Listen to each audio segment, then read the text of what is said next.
Vous écoutez France Culture.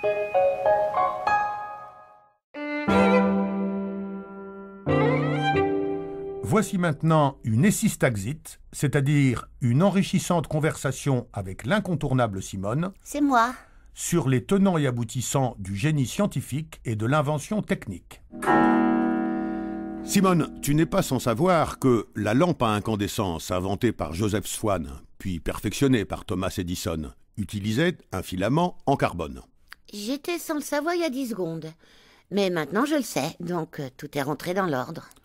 Mais le carbone n'est pas très résistant à la chaleur. C'est pourquoi les lampes à filament de carbone n'éclairaient pas très bien et s'usaient très vite. Tu m'en diras tant. Tout change en 1915, lorsque le chimiste et physicien américain Irving Langmuir a l'idée du filament en tungstène. Parce que le tungstène résiste très bien à la chaleur. Il peut grimper impunément à 2500 degrés. Et ça change tout.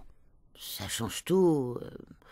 Peut-être pas quand même. Ça change que les lampes éclairent mieux et plus. Mais ça change pas le niveau des océans, par exemple. Non, évidemment. Quand je dis ça change tout, c'est une expression. Je veux dire que ça change beaucoup de choses. Alors pourquoi tu dis pas tout simplement ça change beaucoup de choses? Si tu veux. L'invention par Irving Langmuir du filament en tungstène change beaucoup de choses. Beaucoup de choses. C'est un peu vite dit. Ça change l'intensité lumineuse et la longévité des lampes, mais ça change pas grand-chose d'autre. Oui, en effet. Bon, c'est une façon de parler. Quand je dis ça change beaucoup de choses, je veux dire qu'il s'agit d'un progrès important en matière de lampes. Je comprends bien. Mais à ce moment-là, pourquoi ne dis-tu pas sobrement qu'il s'agit d'un progrès important en matière de lampes? Eh ben, je le dis. Tu dis quoi? Je dis qu'il s'agit d'un progrès important. Ouais. Pas si important que ça. Moins important, à mon avis, que le progrès apporté par Édouard Zubler, qui invente la lampe halogène en 1959.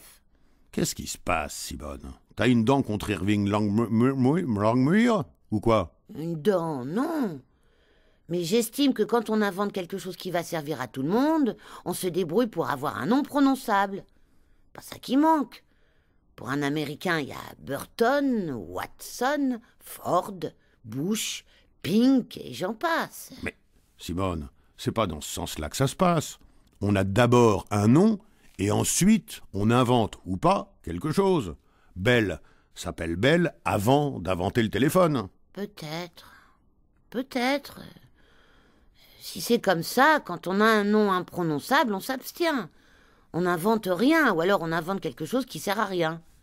Moi, si je m'appelais Simone Langmuir, je ferais serveuse dans un bistrot, pour qu'on m'appelle Simone, tout simplement. On dirait « Simone, tu nous remets 2 grenadines, s'il te plaît ?» Et le tour est joué. Ouais. Ou bien on dirait « Simone, tu peux allumer les lampes à filament de tungstène, s'il te plaît? On n'y voit rien dans ton bistrot, je peux même pas lire mon journal. » Voilà.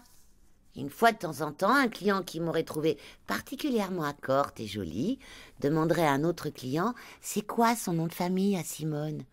Et l'autre répondrait « J'en sais rien. » En fait, personne n'en sait rien. On s'est jamais posé la question, on l'appelle Simone, et puis c'est tout. Donc, si tu avais été Einstein, tu n'aurais rien inventé. Non. J'aurais fait serveur dans un bistrot pour qu'on m'appelle Albert, tout court. Je ne serais pas mêlé d'espace-temps. C'est une façon de voir. C'est un éclairage nouveau, comme on dit. Eh ben oui.